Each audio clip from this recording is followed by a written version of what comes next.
안녕하세요. 골드클럽 세계금융연구원 원장 정기준입니다.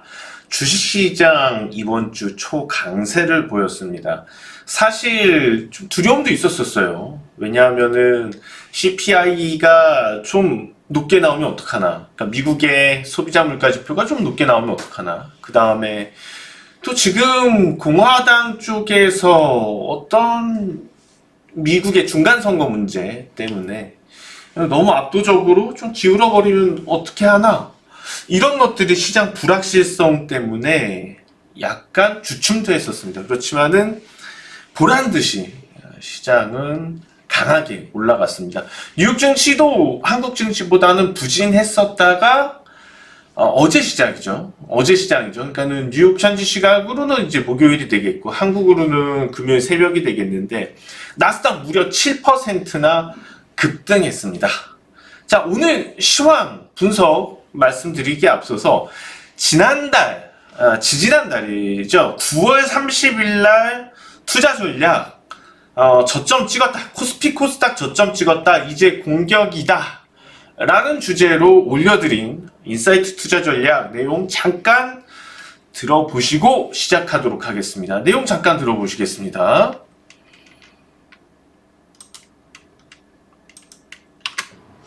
그런 흐름이 연속되었었는데 지금 제가 생각하는 부분은 시장은 아마도 오늘 시장, 그러니까 금요일 시장에서 저점이 나왔을 가능성이 매우 높다 분석을 하고 있어요. 먼저 자, 잠깐 보셨습니다. 9월 30일 날 지금 보셨듯이 투자 전략 올려드린 내용입니다. 코스닥, 코스피, 코스피 코스닥 저점 찍었다. 이제 공격이다. 그러면서 이제 여러 가지 거시적인 상황들하고 최근에 매물 소화됐던 부분들을 가지고서 얘기를 다뤘었습니다. 9월 30일 날 시장은 최저점을 이렇게 여러분들 보시는 것처럼 찍고선 그 이후에 코스피입니다. 지금 코스피 저점이 2130선이었죠. 350포인트가 올라왔습니다. 네. 정말 다행입니다. 투자 심리가 아직도 개인 투자자들의 투자 심리가 썩 그렇게 회복된 것은 아니에요. 오늘 개인 투자자 지금 녹화 금요일이거든요. 순매도가 너무 많고요. 지금은 그냥 좀 올라왔으니까는 지금이라도 건지자. 단기적으로는 시세 차익을 좀 취하자. 그런 관점인 것 같은데. 근데 아직 시작도 안 했습니다, 여러분. 아직 시장이 가야 될 길이 멀었지.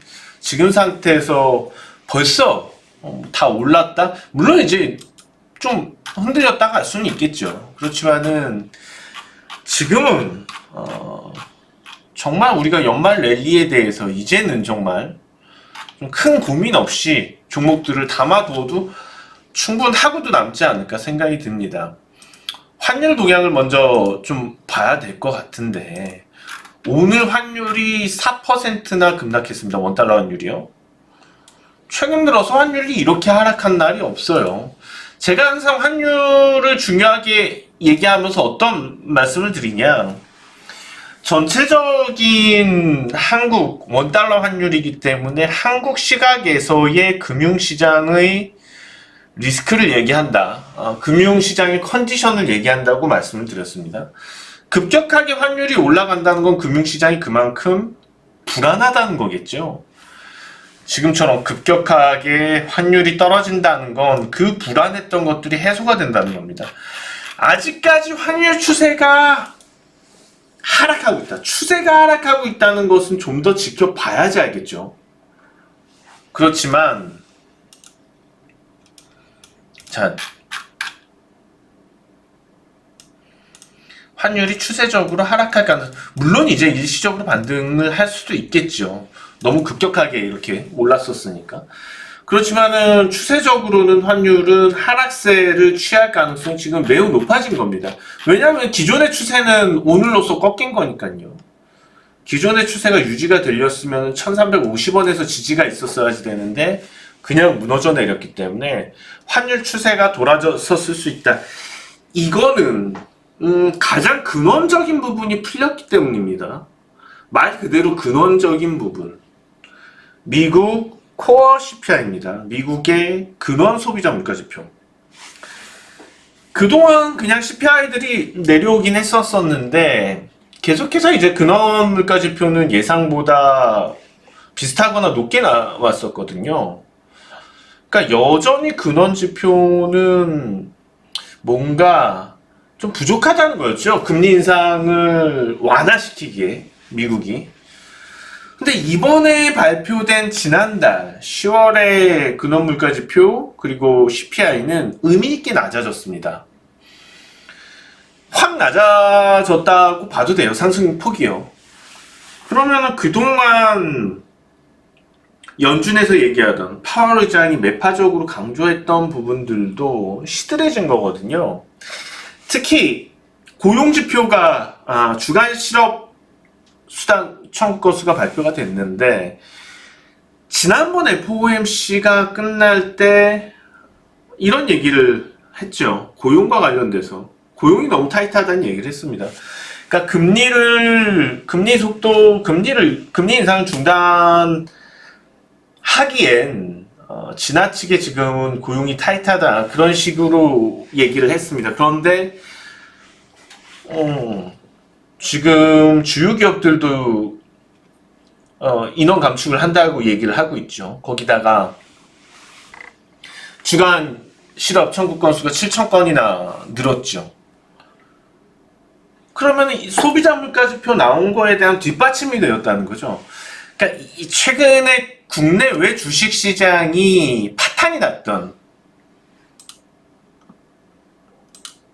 국내외 주식시장이 올해 파탄이 났던 근원이 뭡니까? 근원이 미국의 물가지표, 미국뿐만 아니고 전세계 물가지표잖아요. 전세계 물가지표가 계속 높게 나오다 보니까는 그것을 제어하기 위해서 각국 정부들은 공격적으로 금리 인상을 단행을 해왔고, 금리 인상의 무서움은 유동성이 말라버린다는 거, 돈의 흐름이 말라버리는 단계에서 실제로 경제 상황이 악화가 되고 그걸로 인해서 기업의 이익이 훼손된다는 그런 어떤 메커니즘 때문에 우려가 많이 됐던 겁니다.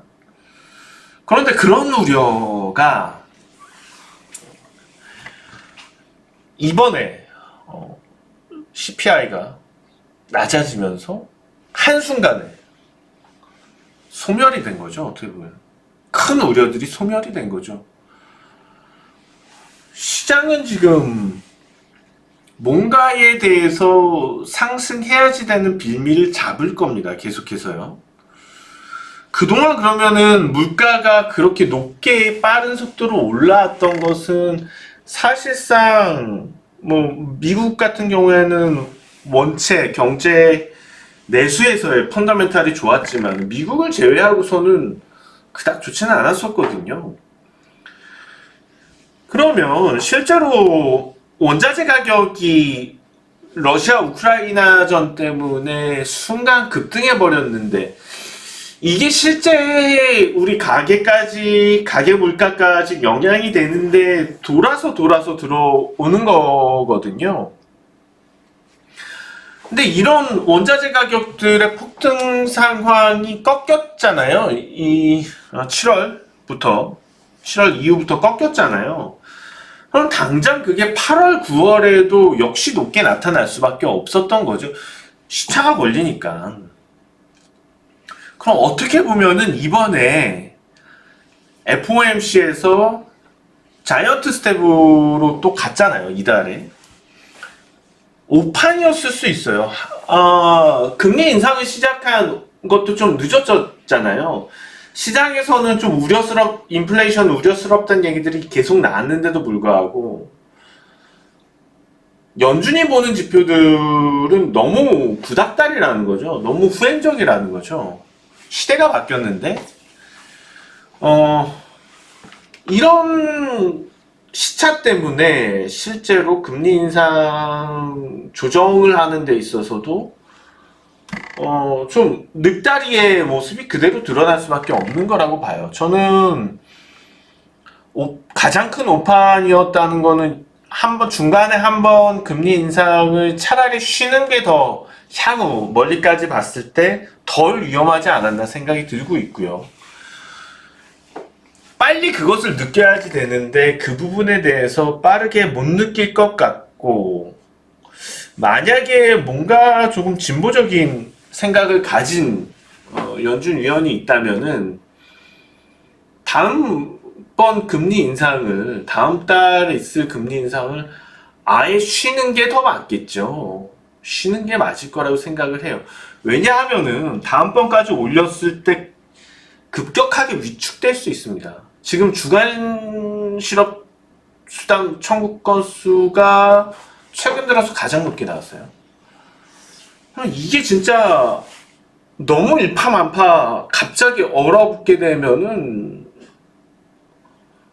그때는 뭐 어떤 수를 쓸 건가요? 금리 낮출 건가요? 이렇게 정책을 폈는데 못한단 말이에요. 그렇게 하기도 쉽지 않다는 거죠. 그러니까 이런 점들을 생각을 해 본다면은 예상보다 금리 인상 속도를 더 빨리 조절할 가능성도 있지 않을까, 그런 생각이 듭니다. 결과적으로 지나친 우려들은 조금씩 완화될 거고요.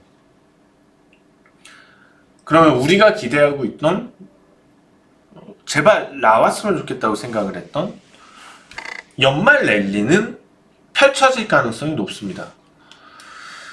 자, 코스피 차트를 보고 계시는데, 코스피 차트를 보시면은 사실상 실질적인 시장의 저점은 여기에요.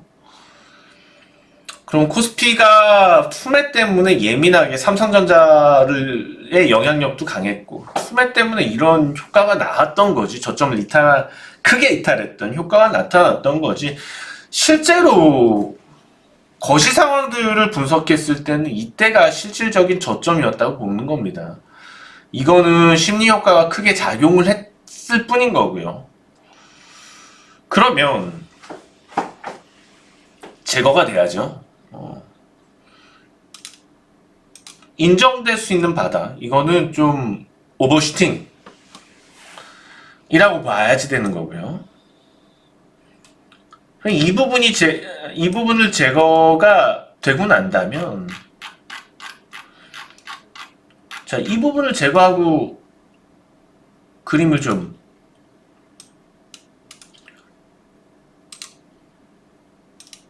추세를 자연스럽게 그려본다면,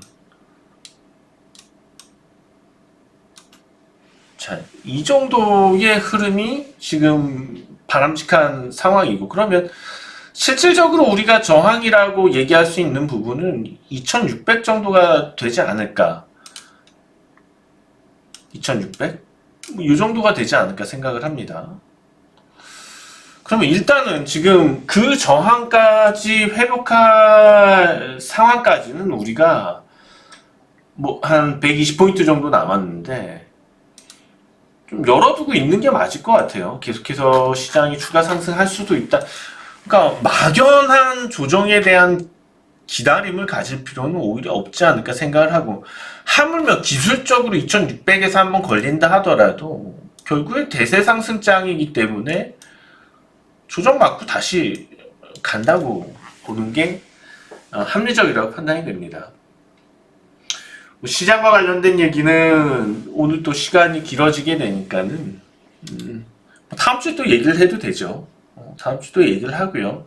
어쨌든 간에 지금 계속 발목, 올해 내내 계속 발목을 잡고 있었던 부분의 근원이 해소가 되었다는 부분, 거기에 시장이 열광했다는 것, 이게 아주 중요한 대목입니다. 자, 그렇다면 지금 연말 랠리장에서 들어갈 만한 종목이 어떤 종목들이 있을까? 근데 좋은 종목들이 너무 많아요. 살만한 종목들이 너무 많아요. 근데 그 중에서도 지금 위치에서 다음 주에 좀 우리가 공략을 해서 가져가 볼 만한 종목은 현대중공업이다. 저는 현대중공업을 얘기 드리고 싶습니다.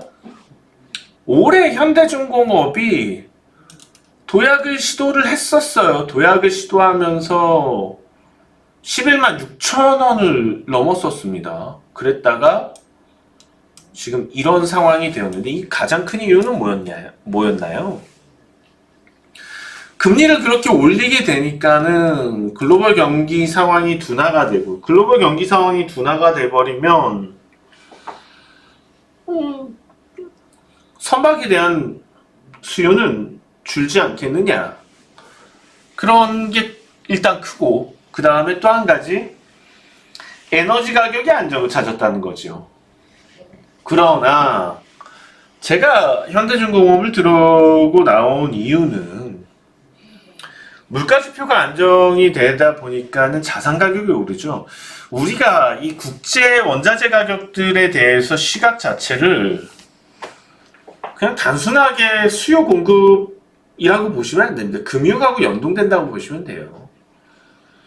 그러면은 금리 인상 가능성이 낮아짐에 따라서 그들의 가격들도 움직이게 되죠. 또다시 관련돼서는 선박에 대한 어떤 수요 가능성들이 짙게 나타날 수 있다고 봐요. 뿐만 아니고 네옴시티 관련돼서 왜 조선주들에 대해서는 생각을 안 하고 있는지 모르겠습니다. 물론 이제 그쪽하고 직접적인 연관성은 없다고 생각을 하지만 결과적으로 조선뿐만 아니고 해양 플랜트까지 생각을 해야 될 거예요. 이 부분은 원체 따라가는 부분들이었으니까. 하물며 중동의 담수 플랜트까지도 한국에서 많이 수주를 하고 있는 부분입니다. 이 중공업과 관련된 종목들이요. 사막에다가 건물을 쫙 지어도 거기 물 공급하고 그런 거 해야 되잖아요. 그러니까 대형 플랜트와 관련된 부분에서의 수주 기대성까지도 생각을 해야 된다는 거죠. 어쨌거나 이런 측면에서 현대중공업 수주 가능성들, 미래, 그 다음에 여러 가지 최근 들어서 금리 인상 가능성 속도가 어느 정도 조정이 될 수 있는 것에 대한 또 수혜, 이런 부분이 내년 1분기까지 지난 고점 16만 1,500원을 향해서 좀 갈 수 있지 않을까라는 생각에서 오늘 종목 추천 연말 랠리 현대중공업으로 들고 나왔습니다. 자, 시장이 올라서 너무 다행이고요. 정말 추세 전환이 이제는 좀 와 닿게 되니까 추세 전환에 대한 생각이 이것에 대해서도 긍정적입니다. 그래서 희망을 갖고 개인 투자자 여러분들 오늘 너무 많이 투매를 했는데 지금 매도를 할 때가 아닙니다. 주식을 더 사면 사야죠. 좀 시각을 바꾸실 필요도 있다. 단순한 반등이 아니다. 일시적 조정이 나타날 수 있지만은 연말 랠리와 그리고 내년 시장에 대한 기대는 높다. 여기서 마치도록 하겠습니다. 지금까지 세계금융연구원 골든클럽 정기준 원장이었습니다. 고맙습니다.